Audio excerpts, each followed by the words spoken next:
Kelanchal times, हर खबर पर हमारी नजर। कोरोना महामारी का सबसे ज़्यादा बुरा असर बच्चों की पढ़ाई पर पड़ा है। अब इस महामारी की दूसरी लहर में सभी परीक्षाएं रद्द कर दी गई है। परीक्षा रद्द होने के बाद ये बच्चों के भविष्य को कैसे प्रभावित करेगा, आइए सुनते हैं शिक्षाविद संतोष कुमार से।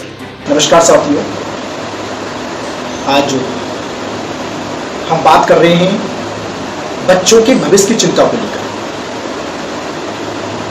जैसा कि आप सब जानते हैं, सभी को पता है कि हमारे सरकार के द्वारा छात्र छात्राओं के एग्जाम रद्द कर दिए गए। कोरोना काल में एक तरफ हमारी छात्र छात्राओं की चिंता थी, सरकार चाहती थी कि एग्जाम हो और एग्जाम को रद्द कर दिया गया। मगर एक चिंता करने का विषय है कि हमारे छात्र छात्राओं पर एक भविष्य के बारे में कहा जाए तो इतना बड़ा नुकसान हुआ है। अक्सर आप देखते होंगे कि बहुत सारे स्कूलों में इंटरनल एग्जाम में बहुत अच्छे मार्क्स दे दिए जाते थे। कुछ विद्यालय ऐसे हैं जिन विद्यालयों में अध्यापक खुद इंटरनल एग्जाम में बहुत कम मार्क्स देते हैं कि जी छात्र छात्राएं और अच्छी मेहनत करें आगे चलकर। वो उसी पे निर्भर रहते हैं कि आगे चल के मेहनत होगी, हमारे एग्जाम होंगे, कम आए हैं तो और मेहनत करेंगे। छात्र छात्राएं कहते हैं और ज्यादा मेहनत करेंगे। हो सकता है आज रिजल्ट हमारा कम आया है, कम मार्क्स आए हैं, अगर हम पेपर एग्जाम देंगे तो और अच्छे से हमारे मार्क्स आ जाए। एक तरफ हम ये भी कह सकते हैं कि इतना गहरा संकट सोचनीय है कि आपने देखा होगा हर छात्र छात्रा इंटर के बाद किसी कॉम्पिटिटिव एग्जाम पर भी देने बैठते हैं, तो एग्जाम पर भी इसका इतना असर पड़ा है। जो बच्चे 12वीं के बाद कॉम्पिटिटिव एग्जाम को देते थे, इस पर इसका भी बहुत गहरा संकट आया है। जैसे मान लीजिए सरकार गवर्नमेंट IAS कराती है, बहुत सारी क्वालिफाई एग्जाम है जो कि करने पड़ते हैं इंटर के बाद बच्चों को। तो स्टूडेंट वो सब इंटर क्लास से ही पढ़ के जाता है और वहाँ पे सोचता है कि मैं एक अच्छे मार्क्स ला।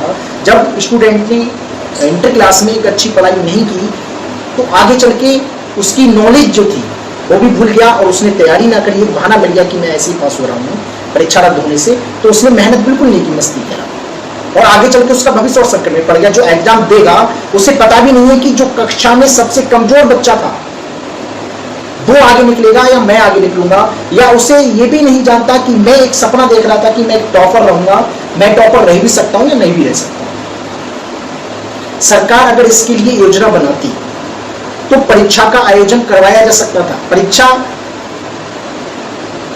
हो सकती थी, बहुत सारे बैचेस में लगभग 1-1 घंटे के जो भी हैं, कम स्टूडेंटों को परीक्षा करवाई जा सकती थी। अगर सरकार चाहती तो परीक्षा रद्द होने से बच सकती है और इसका छात्र छात्राओं के भविष्य पर भी संकट ज्यादा नहीं पड़ता। मैं यही कहना चाहूंगा सभी से कि हमारे जो छात्र छात्राएं रात दिन मेहनत किया करते थे, आप ही बताइए कि उदाहरण मैं देता हूं कि आपसे कहा जाए कि मेहनत बिल्कुल मत करो और आपका काम बिल्कुल ऐसे हो जाएगा बिना मेहनत, तो उस टाइम आप क्या करेंगे? सब कुछ अपना रख देंगे, हथियार फैंक सब कुछ रख देंगे, ना वहां पढ़ाई करेंगे ना कुछ करेंगे। आपको एक सहारा मिल गया कि मैं ऐसे ही पास हुआ।